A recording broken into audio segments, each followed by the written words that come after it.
Making equivalent fractions.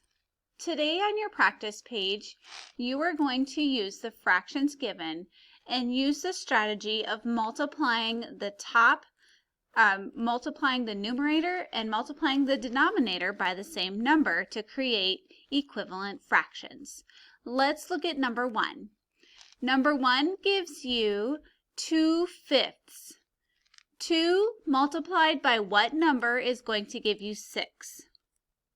Well, we know that 2 multiplied by 3 is going to give us 6. So in the top box, you'll type the number 3 or write the number 3. And in the bottom box, you will write the number 3. When we multiply the numerator and the denominator by the same number, it gives us an equivalent fraction.